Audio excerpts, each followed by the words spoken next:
नमस्कार, आप सभी का स्वागत है अन्नदाता कार्यक्रम में। आपके साथ मैं हूं सोनाली सिंह। हमारे देश के किसान जन का पोषक हैं, वह श्रम का देवता है, अन्नदाता है।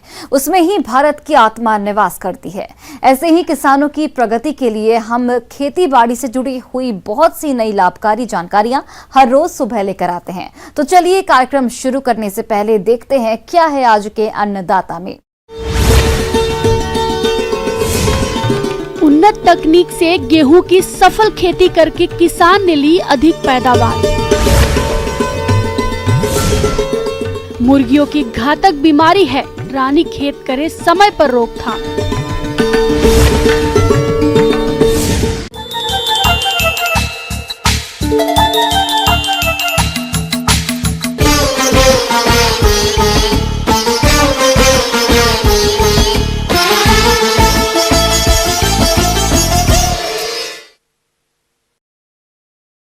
वैश्विक कीमतों में आए अचानक उछाल के कारण भारत ने गेहूं के निर्यात पर प्रतिबंध लगा दी है। इस साल किसानों को गेहूं का अच्छा भाव मिल रहा है। आज हम आपको मोदी नगर जिला जयपुर के प्रगतिशील किसान राम सिंह शेखावत से मिलवाने जा रहे हैं, जिन्होंने गेहूं की उन्नत तकनीक से खेती करके अच्छी उपज ली है और आज वे काफी खुश नजर आ रहे हैं। तो इन्होंने किस प्रकार से की गेहूं की सफल खेती, आइए जानते हैं खुद इन्हीं से।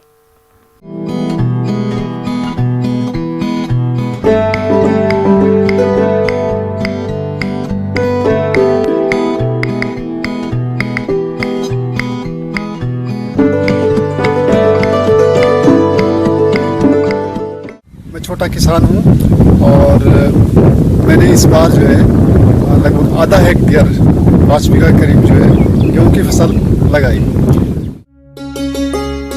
किसान भाइयों, इन्होंने गेहूं की खेती 5 बीघा जमीन यानी आधा हेक्टेयर में की और वे गेहूं की खेती करके काफी खुश नजर आ रहे हैं, क्योंकि इन्होंने उन्नत तकनीक से गेहूं की खेती करके अच्छा उत्पादन लिया है और इस साल गेहूं और चारे का भाव भी काफी अच्छा है।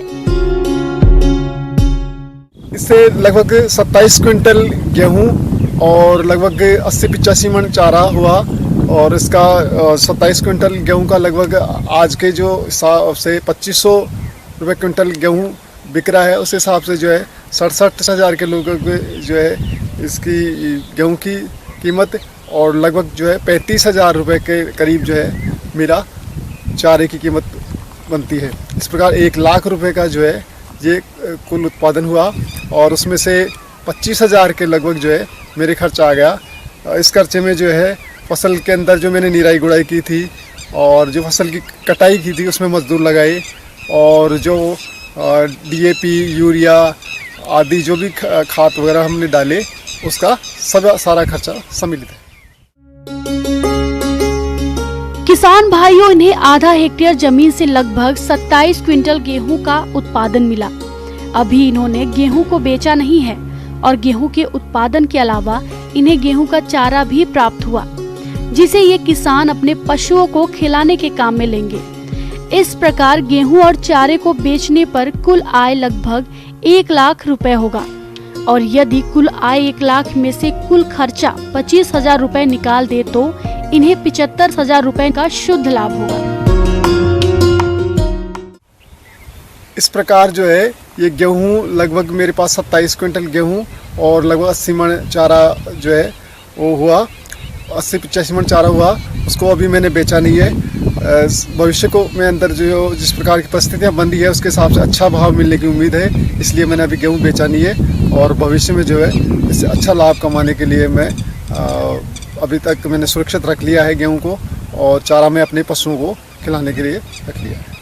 पहले जो है मैंने ज़मीन तैयार करवाई। ज़मीन के लिए मैंने पहले ये जो पड़ाव किया और पड़ाव करने के बाद में जो है उसमें चलवाई और गहरे पिलाव चलवाई और उसके बाद में जो है इसकी जो बाह वगैरह पाटा वगैरह चला के इसको ज़मीन को तैयार किया और बीज मैंने लगभग 50 किलो लिए थे काम में और बीज बोने के बाद में जो है लगभग 30 दिन के बाद में जो है मैंने हाथों से जो है निराई गुड़ाई करवाई और 21 दिन के लगभग बाद में मैंने पहली सिंचाई की, जिसके अंदर जो है मैंने जिंक और यूरिया ये पहली सिंचाई में काम मिल गया। यदि उर्वरकों की बात करें तो इन्होंने खेत की तैयारी के समय डीएपी 40 किलो, यूरिया 30 किलो दिया। इसके बाद पहली और तीसरी सिंचाई के समय यूरिया को बुरकाव करके खड़ी फसल में दिया। इसके अलावा पहली बार यूरिया के साथ ही इन्होंने 10 किलो जिंक सल्फेट भी दिया, जिससे फसल में जिंक तत्व की पूर्ति हो गई और फसल की अच्छी बढ़वार हुई। इसके बाद इन्होंने गेहूं की फसल में सिंचाइयां 20-20 दिन के अंतराल पर की। इन्होंने सिंचाई फसल की क्रांतिक अवस्थाओं पर की, जिससे फसल की अच्छी बढ़वार हुई और अधिक पैदावार मिली। इससे जो मैंने जो गेहूं किया है वो मिनी फौरों के द्वारा किया है। इससे पानी की बचत भी हुई है और काफ़ी लंबे चौड़े क्षेत्र में मैंने जो है सिंचाई करके ये पैदावार प्राप्त की है। गेहूं की फसल पकने के बाद इन्होंने कटाई मजदूरों के द्वारा करवाई, क्योंकि मजदूरों के द्वारा फसल की कटाई करवाने के बाद जो भूसा बचता है वह खराब नहीं होता है और फसल का पूरा भूसा मिल जाता है। क्योंकि इस साल चारे का भाव भी अधिक है, इसलिए किसान चारे को अपने पशुओं को खिलाने के काम में लेते हैं। फसल पकने के बाद जो हमने फसल की कटाई करवाई, कटाई करवाने के बाद में जो है छोटी छोटी इनकी पुलियाँ बांधी और पुलियों को एक जो छोटे छोटे ढेरों के अंदर इनको खड़ा करके और 5-7 रोज उनको सुखाया। सुखाने के बाद में जो है हमने एक जगह इकट्ठा किया इनको और इनकी थ्रेशिंग करवाई। थ्रेशिंग के अंदर जो है भूसा अलग किया और दाने को अलग किया और फिर हम जो है उसको कट्टों में भर कर अपने घर पे रख लिया है। और इस बार क्या हुआ कि वैश्विक तापमान बढ़ने की वजह से जो है गेहूं का जो फसल है उसको अच्छा मतलब जो कम तापमान मिलना चाहिए था वो पूरा नहीं मिल पाया, अन्यथा जो है इससे ज़्यादा पैदावार ली जा सकती थी।